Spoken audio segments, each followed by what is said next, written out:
L'affaire Matisse de Georgia Bragg. Chapitre 1. Ma famille est comme le soleil, et il ne faut pas la regarder en face. Il faut la regarder à travers un petit trou dans une boîte. Pour commencer, il y a papa avec son barbecue. C'est un objet de fabrication spéciale, 2 bidons à huile soudés ensemble. Papa y a ajouté des roues avec des amortisseurs. Le truc peut contenir un cochon de 30 kilos. Il le fait rouler jusque chez le boucher, à environ 700 mètres de chez nous. Le boucher fixe un cochon sur la broche, à peu près en équilibre, et papa reconduit son engin à la maison. Il l'amène à des garden parties, des matchs de football, des enterrements, et tout ce qu'on voudra. Du moment qu'on le paie, il vient. Avec les petits drapeaux déployés qui se dressent de chaque côté de son barbecue, mon père a l'air d'une publicité ambulante pour cingler.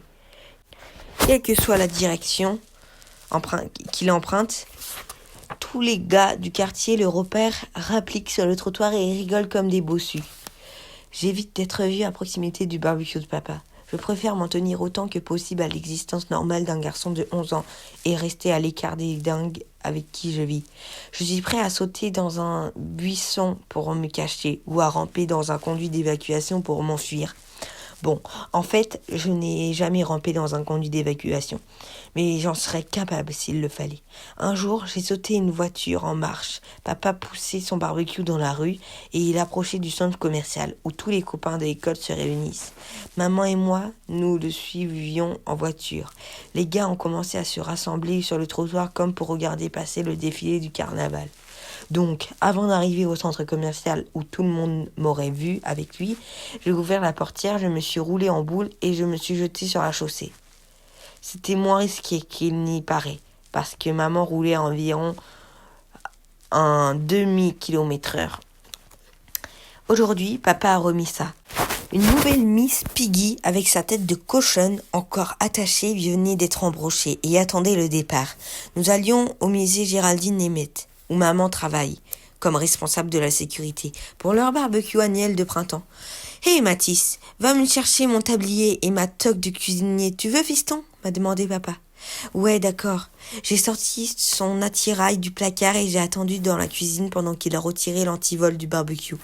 Enchaîné à la rambarde sur le côté de la maison, il s'imagine que quelqu'un pourrait avoir envie de voler son horreur à roulette. Maman a extirpé mon petit frère de 2 ans, Man Ray, de son espèce de jogging pyjama. Et l'a calé sur la hanche pour le porter. Elle m'a regardé et j'ai deviné tout de suite ce qu'elle allait me dire. « Alors Mathis, tu veux aider papa à pousser le barbecue ou tu viens avec moi dans la voiture ?» Elle connaissait ma réponse d'avance. « Je viens avec toi. » Elle a hésité un moment, puis elle a soupiré. « Tu pourrais accompagner papa pour une fois. Et pourquoi ne pas me faire tatouer le mot imbécile sur le front pendant qu'elle y était ?»« Non, je viens en voiture, » ai-je insisté. Maman s'est dirigée vers la porte, s'est arrêtée en haut des marches et a appelé ma sœur. « Frida, on s'en va !» J'ai suivi maman dehors et j'ai sauté sur le siège arrière avec Man Ray. Maman a klaxonné et baissé sa vitre pour crier « Frida, tut, on va être en retard, tut. » Frida a écarté ses rideaux violets. « J'arrive !» Ma sœur de 14 ans est obsédée par le violet. Tout ce qu'elle se met pour s'habiller, tout ce qu'il y a dans sa chambre est violet. Si elle pouvait, tout ce qu'elle mange serait violet aussi. Elle a fini par apparaître dans un de ses accoutrements dont elle a le secret, un assortiment de bleu lavande et de violet à faire pleurer.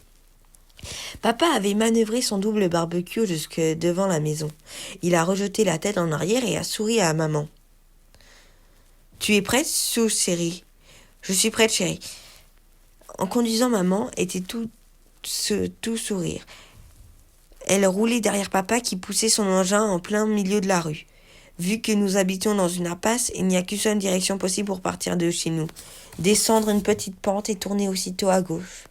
Comme toujours, une quinzaine de secondes après le départ, maman a sorti la tête par la fenêtre pour dire à papa « J'espère que tu n'as pas oublié ton permis de conduire. » Et comme toujours, maman et papa se sont mis à rire, mais si fort que j'ai cru qu'ils avaient des clowns sur des petits vélos dans leurs sabots. Dans ces cas-là, je me planque pour que personne ne me voie.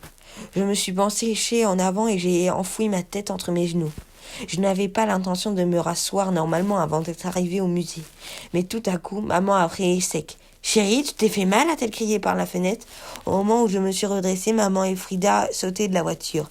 Papa était étalé sur la chaussée, une jambe repliée derrière lui. Zut, a-t-il dit. Je crois que je me suis foulé la cheville. Nous nous y sommes pris à trois pour le traîner sur le trottoir. Après avoir ôté la poussière de ses vêtements, nous l'avions aidé à monter dans la voiture. J'étais triste que papa soit blessé, mais c'était une excellente excuse pour laisser cette fois-ci le barbecue à la maison. Ce n'est que lorsque nous avons été tous les quatre assis sur nos sièges que nous avons vu le problème. Le barbecue continue à descendre tout seul. Maman a écrasé le klaxon. Nous sommes arrivés à la hauteur du barbecue. Nous avons crié dans tous les sens, mais il n'y avait rien à faire. Impossible de l'arrêter. Pendant que l'engin brinque-ballait, son couvercle s'est ouvert et la tête du cochon s'est mise à balancer de droite et de gauche. Toute rose et chauve, c'était affreux à voir. Et ça s'est gâté. Le cochon fonçait direct sur la maison des Jefferson. Leur jardin était rempli de gamins qui fêtaient l'anniversaire de 5 ans de Johnny Jefferson. Un grand trampoline gonflable occupait presque toute la pelouse. Les fêtards ont poussé des cris terrifiants en voyant le cochon arriver dans leur direction. Monsieur Jefferson a réussi à écarter tout le monde du passage juste une seconde avant que 30 kilos de porc s'écrasent contre le trampoline. Celui-ci était entouré d'une armature en grillage, si bien qu'après l'avoir percuté, le cochon s'est retrouvé avec un motif de petits carreaux gravé sur la chair rose. Il n'y a pas eu de blessés, mais je peux vous dire que la fête s'était finie. Maman a enfoncé la pédale de frein et nous sommes tous descendus de la voiture, y compris papa en sautillant sur un pied. Moi, je n'avais rien, j'avais assisté à toute la scène depuis le siège arrière. Papa et M. Jefferson ont échangé une poignée de mains bizarres, probablement un genre de code secret de la confrérie des pères à barbecue. M. Jefferson s'est vu promettre un beau morceau de viande pour sa peine et tout content a estimé que l'affaire était close. J'ai regardé Lizzie et Tommy Jefferson consoler le petit dont on avait gâché l'anniversaire. Pendant ce temps, ses copains qui observaient le cochon en ouvrant les grands yeux ont commencé à jouer à la chat. Lizzie et Toby sont en 6e avec moi. Toby est mon meilleur ami, mais sa sœur Lizzie me trouve idiot et passe son temps à essayer de le prouver. Quand le ramdam s'est tassé, maman a repéré que j'étais encore dans la voiture. « Mathis !» d'un geste du bras, ce mouvement circulaire bien connu de tout le monde entier. Elle me fait signe d'approcher. Je n'avais pas d'autre choix que sortir pour rejoindre avec Frida sur le trottoir. « Les enfants, a-t-elle dit, il faut remettre le cochon de papa sur cette espèce de broche et pousser le tout jusqu'au musée. » « Je peux pas, j'ai des sandales, a dit Frida, en recroquevillant ses doigts de pied en ongles violets dans ses savates violettes. « Alors à toi, Mathis, a dit maman. Pas question, maman. Ça devait arriver, le seul truc que j'espérais ne jamais être obligée de le faire. Je refuse de trimballer cet engin dans la rue. Maman m'a saisi par le coude. Ne sois pas vexant avec ton père, a-t-elle murmuré. Ce n'est qu'à 4 rues d'ici. Ça ne va pas te tuer. Tu en es bien sûr, ai-je répondu en désignant le barbecue qui s'était fait à mal. Je refuse. Elle a filé au fond du jardin tout énervée pour revenir 20 secondes plus tard avec Toby sur ses pas. « Écoute Toby, a-t-elle dit, tu es un grand ami de Mathis, tu accepterais de nous aider si nous avons besoin de toi ?»« Bien sûr. » Alors aide Mathis à pousser le barbecue de son papa jusqu'au musée. « Il n'y a pas une chance sûre, » a commencé Toby, mais je lui ai filé un coup de coude et il s'est arrêté net. Impossible de savoir ce qu'il allait dire parce qu'il manque le neurone qui permet de rattraper une gaffe en douceur.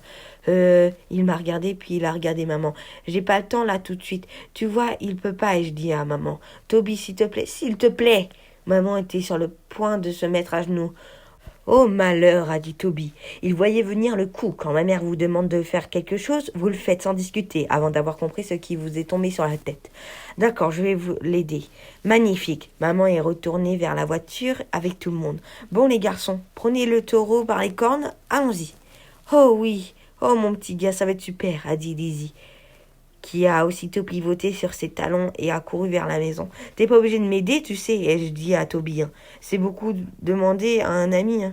Si j'étais toi, je le ferais pas non plus. » « Écoute, a dit Toby, je te donne un coup de main pour remettre ce machin sur ses roues.